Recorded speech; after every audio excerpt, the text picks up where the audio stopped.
मादै नामा? आंना दिलमाया लिम्बु। गामिया? गामिया 2 नं अथियाबारि लिम्बु बस्ति। आच्छा मा जादों नोंसिनि गामियाव? जोंना जादों माने दा बेसेबां खस्थ'मोन लङाया लांजोबसै गामिखौनो। गय बागान थांनाय बोसोराव खयथा थांदों हिसाब गैला। ओमफ्राय थानोबो असुबिदा उन्दुनोबो असुबिदा दैलांबाथाय जि जारला जादोंमोन। ओमफ्राय दा मनसारा जा अनदों जोंखौ जा अनदों आयु आयु हिसाब सारा अनदों। जोंहा भट होआ गारा गावहा मोना गारा जोंहा दा हनै जा अनबाय इसोर अननाय बादि मोनबाय जोंबो। दा अनथोंसै बिदिनो जों मनसारखौनो भट होनोसै जों। जाय सोर अनदों बेखौनो होनोसै। दिनै मा मावना होदों? दिनै हनै जिसपिजों ओरै खोला मैया दाख्लि जोंनाव जावबाय जोंनि सिमानाव। दा ओरै खोला जावदों आरो ओरै जावनांगौ। मा दै नामा? दैया लङा। लङा? औ। सिगां समाव माबायदि जारलायाव दंमोन नोंथांमोनहा? जा जारला माने बिराद जारलामोन। जा लेंहरबाय थांनाय बोसोरावथ' गयाबो थांदों बिफां लाइफां थांबाय थांदों।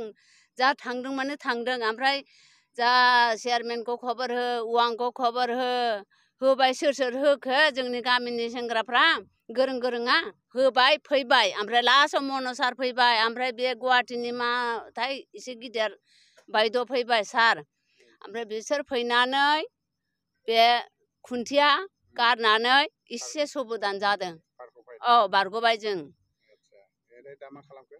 दा मा खालामखो माने लङाखौ सिदा खालामनानै होबाय। ओमफ्राय मनसारा। औ सोर नायनांगौ जोंखौलाय भट होआ गारा। दा भट मोनाखै जेबो मोनाखै हनै जोंखौ जि अनबाय मनसारा।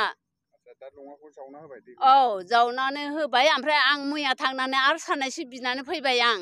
सार एरखम साननै सानथामसो हरदो दे जों होननानै होनदों सारा। माखौ बिदों? ट्रेक्टरबो बिदोंमोन आं। ओमफ्राय जिसपिबो बिबाय आं साननैसो। दा मोनबाय? औ हर दे होननानै होनबाय।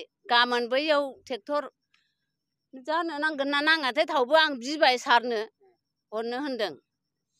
जिसपिजों जाया होनबा जाया होनदों होननानै होनदों आं सारनो। गोसोआ स्रां माबा बेमार खारनाय बादि मोनबाय। जा गोसोआ थान्दा। ओमफ्राय थान्दाथ' थान्दा मैया लोगो मोननानै आरो थान्दा मोनबाय आंथ'। मोदाय लोगो मोननाय बादि जादों इसोर लोगो मोननाय बादि मोनबाय आं।